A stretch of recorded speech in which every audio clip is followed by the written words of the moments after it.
بسم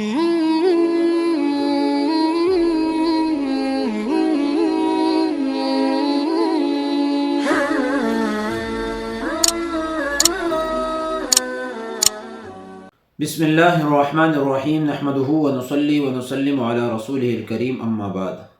دروس الصرف کا سلسلہ چل رہا ہے۔ ہم اجوف کے قوانین شروع کر چکے ہیں۔ آج کے درس میں ہم 2 قانون پڑھیں گے، قیل بیع والا قانون اور یقول والا قانون۔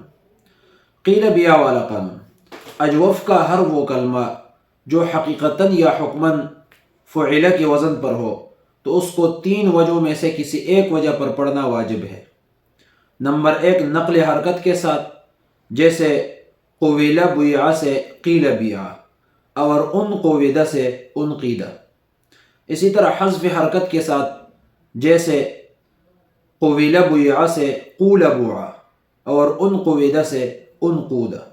اور تیسرا صورت وہ اشمام کا صورت ہے، لیکن یہ نہیں ہو سکتا تو چلو اس کو پھر چھوڑ دیتے ہیں، اور بطور مثال میں آپ کو بتا دیتا ہوں کہ اشمام اس انداز سے پڑھنے کو کہا جاتا ہے کہ نہ بالکل پیش ہو اور نہ زیر ہو، بلکہ درمیان کا کوئی راستہ نکالا جائے، اور اسی طرح جس طرح ہم اردو میں پڑھتے کیلا، سیب، یہ اب اشمام کی ایک صورت سمجھے۔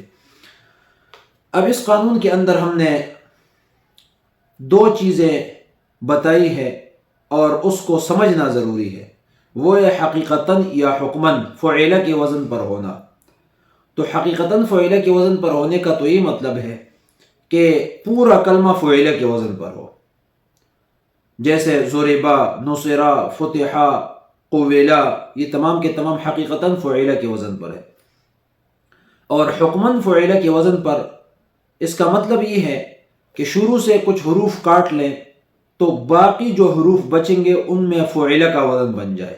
جیسے ان قویدہ سے آپ ان کاٹ لیں تو نیچے بچ جائے گا قویدہ۔ تو چونکہ یہ کچھ کاٹنے کے بعد فعل کا وزن بنتا ہے، اس لیے اس کے لیے یہ کہا جاتا ہے کہ حکماً فعل کا وزن ہے یہ۔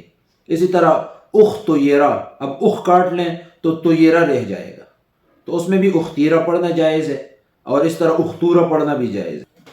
یقول یبیع والا قانون، ہر وہ واو اور یا جو مضموم ہو یا مکسور ہو اور عین کلمہ میں ہو اور اس کے ماضی معلوم میں تعلیل ہوئی ہو اور ان کا ماقبل حرف صحیح ساکن ہو، فعل متصرف یا اس کے متعلقات میں ہو، تو اس واو اور یا کی حرکت کو ماقبل نقل کرنا واجب ہے۔ جیسے یقول یبیع اصل میں یقول یبیع تھا۔ نوٹ: معیوب، مدیون وغیرہ شاذ ہے۔ اب مدیون، معیوب شاذ ہے کا کیا مطلب یہ ہے کہ یہ قانون کے خلاف ہے لیکن استعمال کے موافق ہے، اور استعمال کے موافق اس لیے ہے کہ ہم چونکہ عربی کلام کے لیے یہ قانون وغیرہ بناتے ہیں، بتاتے ہیں، سنتے ہیں، سناتے ہیں، سمجھتے ہیں اور اس پر کام کرتے ہیں، لیکن عربیوں کو کسی قانون کی ضرورت نہیں ہے، کیونکہ ان کا اپنا زبان ہے اور اپنی لغت ہے، وہ جس طرح چاہے اس کے اندر بات کر سکتے ہیں۔ جس طرح اب ہمارے اردو ہے تو ہم لفظ بولتے ہیں منہ، لیکن جب ہم لکھتے ہیں تو ہوتا ہے میم نون ہے، تو اگر اس کو الفاظ کو دیکھا جائے تو وہ ہے منا، لیکن ہم پڑھتے ہیں منہ، تو اس لیے ہم پر کوئی بھی اعتراض نہیں کر سکتا کہ تم پڑھتے منہ ہو اور لکھتے منا ہو، یہ کیوں؟ بھئی ہماری اپنی زبان ہے، جیسے مرضی ہم کر لیں۔ تو اسی طرح مدیون، معیوب، یہ جو الفاظ ہے یہ عرب کے لوگ اسی طرح کہتے ہیں، تو بس ان کے ساتھ جھگڑنے کی ضرورت نہیں ہے، بلکہ ان کی بات سر آنکھوں پر، کیونکہ ان کی زبان ہے اور وہ اپنے زبان میں جس طرح چاہے تصرف کر سکتے ہیں۔ اب اس قانون کے اندر ہم نے ایک بات اور کی ہے، وہ یہ ہے کہ فعل متصرف یا اس کے متعلقات میں ہو۔ فعل متصرف یعنی ماضی، مضارع، امر نہیں، جہد، نفی، یہ افعال متصرفہ ہے، لیکن اس کے متعلقات کیا ہے؟ تو متعلقات وہ 5 چیزیں ہیں۔ نمبر 1 اسم فاعل، نمبر 2 اسم مفعول، نمبر 3 صفت مشبہہ، نمبر 4 صیغہ مبالغہ، نمبر 5 مصدر۔